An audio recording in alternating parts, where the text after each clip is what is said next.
How are you all doing? I hope you're all well. The seas and oceans are among the places in the world where inexplicable phenomena occur, and people have testified to completely unexplained events. There are countless disappearances of people in the oceans, and almost all of them are documented. The Bermuda Triangle, by the way, is just one of the places where disappearances happen, and not everything is about disappearances. Today, we have a new true story about a person who disappeared under mysterious circumstances. Subscribe, my friend, and like the video. It helps me a lot. Okay, let's begin.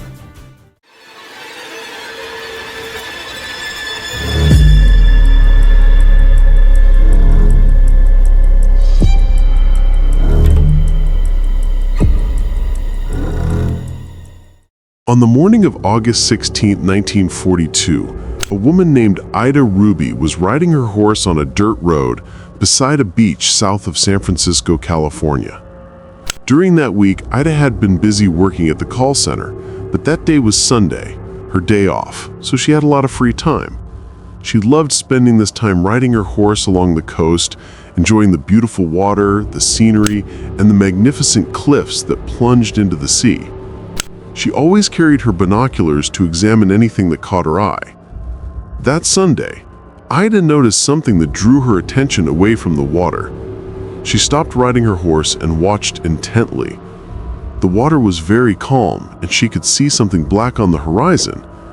Instead of immediately raising her binoculars, she preferred to continue looking with her naked eyes. After a while, she realized that the black object was a blimp. But Ida, who was watching it, realized that it was a military blimp because it was 1942, in the middle of World War II. 9 months after the United States entered the war following the attack on Pearl Harbor, Japanese submarines were monitoring the west coast of California in the Pacific Ocean, occasionally launching missiles that struck the American mainland. The United States responded by launching a fleet of blimps to search for the Japanese submarines. These airships could descend to a low altitude above the water surface and move very slowly and silently, which helped locate submarines from missile strikes or to deter and drive them away. Ida, like everyone else on the west coast of the United States at the time, knew about these warships, but she didn't consider them a cause for concern. So she paid attention to what she saw and raised her binoculars to examine the airship more closely. She noticed something so strange that even 80 years later, it remains unexplained. But to understand why what she saw was so odd, we have to go back about 5 hours. That same day, around 6 a.m., at a military base north of where Ida had spotted the airship, the same one she had seen in the sky, was on the ground. Navy pilots and mechanics were preparing the airship for a routine mission over San Francisco Bay to search for Japanese submarines. The mission began at that base, then flew over the famous Golden Gate Bridge, then flew west for 45 kilometers to the Fallon Islands. From there, it continued north for 32 kilometers to Point Reese, then descended south along the coast to return to the base. The mission took approximately 4 hours. The pilots involved in this mission were Lieutenant Ernest Cody, age 27, and Officer Charles Adams, age 34. Both were highly experienced airship pilots and had flown similar missions before. A naval mechanic was also on board in case of any malfunctions. As Lieutenant Cody, Officer Adams and the mechanic prepared to enter the cockpit to begin the mission, Cody glanced at the control panel and noticed that the airship was significantly heavier than expected. It's important to understand the rigorous and precise standards with which airships were prepared for flight. Everything placed inside was weighed, as knowing the weight was a fundamental part of airship operation. Therefore, the airship being so unusually heavy was quite strange. Initially, Cody and Adams began tapping on the control panel, believing the gauge was faulty or stuck, and hoping that tapping it might reset the weight reading. Despite their efforts, the gauge continued to indicate that the airship was excessively heavy. They then asked the mechanic, who was to be on the flight, to find a solution to the problem. The mechanic thought for a moment, then explained that it had been very foggy that day, and the fog might have accumulated on the balloon's surface, causing a significant amount of moisture or water vapor to build up. Since the balloon's surface area was quite large, this water accumulation would add considerable weight. This was a nuisance, but not a major crisis. All they needed to do was wait a little longer for the sun to come out and the moisture to dissipate. However, Cody and Adams were in a hurry. This was a very routine and simple task for them, one they had done many times before.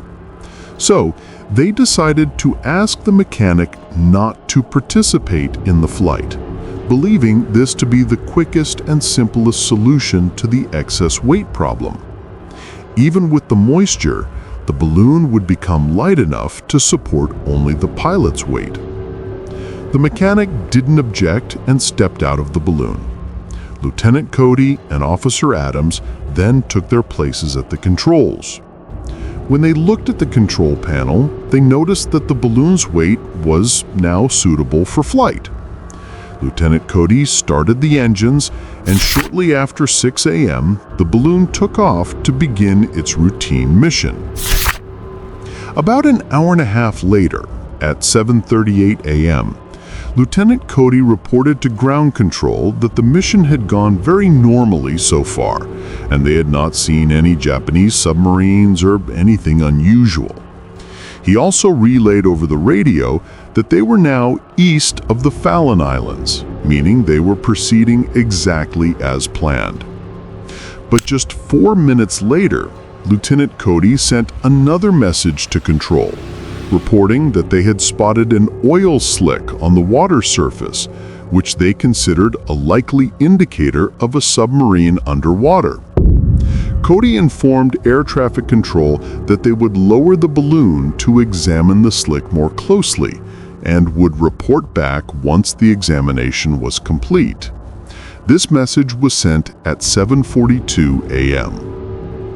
A few minutes later, a fishing vessel called the Daisy Gray was seen sailing slowly in the waters east of the Fallon Islands. When the ship's captain looked ahead, the fog was thick that day.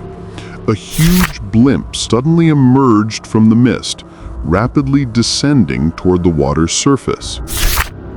The fishing boat's captain knew that blimps sometimes patrolled the water surface searching for enemy submarines, so he was terrified when he saw them approaching the oil slick, which he too could see about 90 meters away. He immediately shouted to his crew in a panic, ordering them to haul in the fishing nets quickly. Then he turned the rudder all the way, pressed the throttle, and did everything he could to get away from the blimp. The captain knew that the blimp's crew might drop anti-submarine bombs if they found something below them, and he feared that he and his crew would be injured by the explosions. After cruising a short distance, he looked back and saw the blimp about 9 meters above the water surface. Inside the blimp's cabin, he saw a crew member dropping 2 objects into the water near the oil slick. A few seconds later, large plumes of smoke rose from the sea surface. The man had dropped flares to mark the submarine's location. The captain realized from the flares that they had likely found the submarine and that the next step might be to drop a bomb. After the captain moved a short distance from the blimp, he turned around to find that the blimp was no longer above the water's surface. It was rapidly rising into the clouds and then disappeared within them moments later. No bomb had been dropped, and nothing else had happened except for the flares that had marked the submarine's location. At ground control, the last message they received from Lieutenant Cody was that they had spotted an oil slick and were heading to investigate. But after the blimp ascended into the clouds, they didn't contact the center again. Concern began to rise. The center tried contacting them repeatedly. What did you find in the oil slick? Answer us, what's happening? But there was no reply. After a long wait, the center dispatched 2 naval aircraft to search for the blimp. They located it near the oil slick, but found no trace of it, nor even of the reported oil slick. For 2 hours, the 2 aircraft circled the islands. Finally, at 10:30 a.m., one of the planes spotted the balloon at a very high altitude, close to the maximum altitude any balloon can reach. Its altitude was dangerous and far from the aircraft's flight path. The planes took off to check on its occupants, but as soon as the pilots approached, the balloon suddenly descended at tremendous speed, as if under attack. It descended so quickly that it disappeared beneath the clouds, and the planes could no longer see it. The pilots had to perform a rapid maneuver and then dive vertically behind it. They did so, landing below the clouds, but the enormous balloon had vanished completely. One of the pilots reported to control, "We don't know what is happening to this blimp. We saw it first veer off course and climb rapidly above the clouds, and then, as we approached, it suddenly dropped and disappeared. We can't contact Lieutenant Cody or Officer Adams to find out what's going on." Then Control tried contacting Lieutenant Cody and Officer Adams, but to no avail. All they could hear on the transmitter was silence. Meanwhile, Ida Roby, the woman who appeared at the beginning of the story, was riding her horse. She raised her binoculars and watched the blimp plummet toward the ground.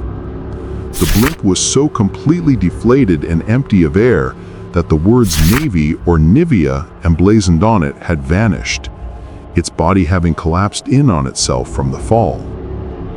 It became clear that those in the blimp had lost control and it was falling with the wind. Ida Roby saw the blimp heading toward her and gradually descending, and she was terrified it would crash down on her. When it passed directly overhead, she pulled up her goggles and peered into the lower compartment, the one where Lieutenant Cody and Officer Adams were supposed to be. Ida had no idea who was supposed to be inside the blimp, but she saw something that no one has been able to explain to this day. She clearly saw 3 people inside the compartment, even though there were only supposed to be 2, Lieutenant Cody and Officer Adams. The mechanic who was supposed to go up with them hadn't even gone up. It was clear that they had taken off in the blimp alone, but Ida Roby saw 3 people. There was no place or station where they could land to pick up a third person. Of course, the woman who witnessed this didn't know this, but later, during the investigation, she testified that she saw 3 people inside the balloon. This is what drove the investigators in this incident crazy. Ida saw the balloon heading towards her, passing directly overhead so close that if she had raised her hands, she would have touched it. Then the balloon descended, curled up behind the slopes. Ida heard sirens in the nearby town of Daly City behind her.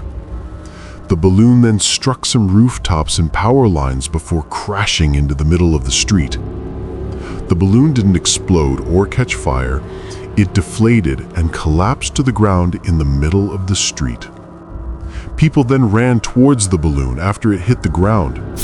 When they reached the cabin and opened it to rescue the passengers inside, they looked inside the small compartment and found no one. There was no sign of anyone inside, no blood, nothing. It was just an empty cabin. Remember that just minutes before, a woman named Ida Roby had clearly seen 3 people inside the balloon's cabin. So from 3 people to absolutely no one in just a few minutes and in such a small space? How could these people disappear like that, right in front of everyone on the street who ran after the balloon as it fell, and yet no one saw anyone get out or jump out? Even more strangely, when they examined the balloon, they found its control systems working perfectly. There was no logical reason for it to deflate and crash to Earth since all the internal controls were functioning correctly. And even more strangely, the pilot's parachutes were still inside the balloon, untouched. This means that if someone wanted to jump out to save themselves, they would have used one of those parachutes. So the fact that the parachutes are still in their places means that no one jumped out.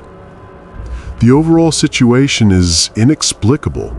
The Navy investigation couldn't explain what happened, but the most prominent explanation they came up with was that Lieutenant Cody and Officer Adams fell from the blimp into the sea. But that doesn't explain the presence of 3 people in the blimp as Ida Roby saw. Even if they jumped into the sea, why didn't they surface, whether alive or dead? And if they jumped onto land, where are their bodies? Furthermore, the woman who saw the 3 people 30 meters away as the blimp fell, if she's lying in her testimony, what would she have to gain from it? She doesn't even know how many people were supposed to be in the airship. This airship incident in Daly City has become a great mystery, known as the Ghost Airship story. Theories suggest that a third person was hiding in the airship, which explains why it was so heavy before takeoff. The extra weight wasn't due to humidity or water vapor, but because someone was hiding inside. This person is the reason the 2 pilots disappeared and the airship crashed. Other theories suggest that the Japanese kidnapped the 2 pilots, and some even say they were abducted by aliens.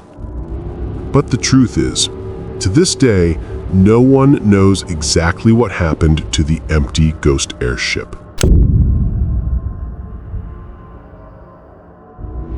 Okay, we've reached the end of this story. Please subscribe to the channel if you're new, and please like this video. That would make me very happy. And that's all. Bye.